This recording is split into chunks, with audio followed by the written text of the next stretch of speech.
بسم الله الرحمن الرحيم. يسبح لله ما في السماوات وما في الأرض الملك القدوس العزيز الحكيم. هو الذي بعث في الأميين رسولا منهم يتلو عليهم آياته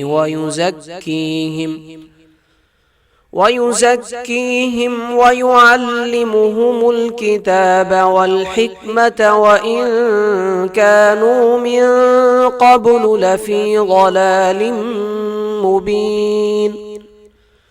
وآخرين منهم لما يلحقوا بهم وهو العزيز الحكيم. ذلك فضل الله يؤتيه من يشاء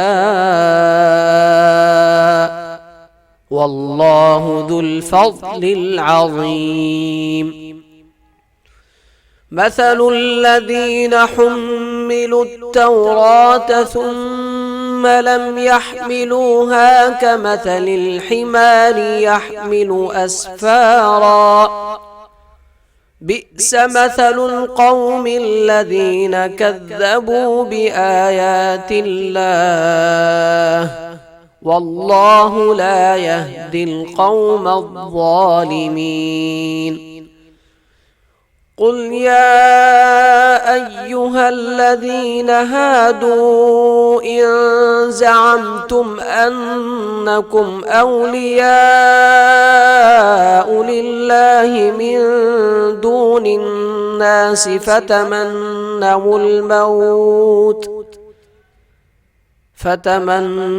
الموت إن كنتم صادقين ولا يتمنونه أبدا بما قدمت أيديهم والله عليم بالظالمين. قل إن الموت الذي تفرون منه فإنه ملاقيكم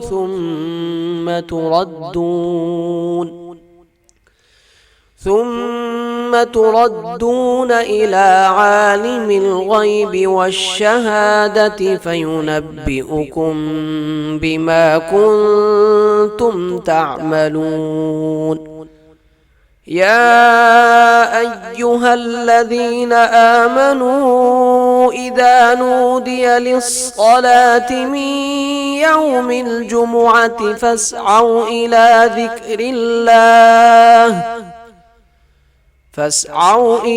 ذكر الله وذروا البيع ذلكم خير لكم إن كنتم تعلمون.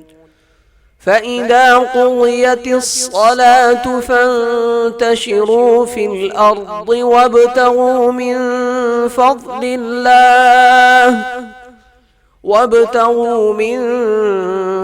الله واذكروا الله كثيرا لعلكم تفلحون.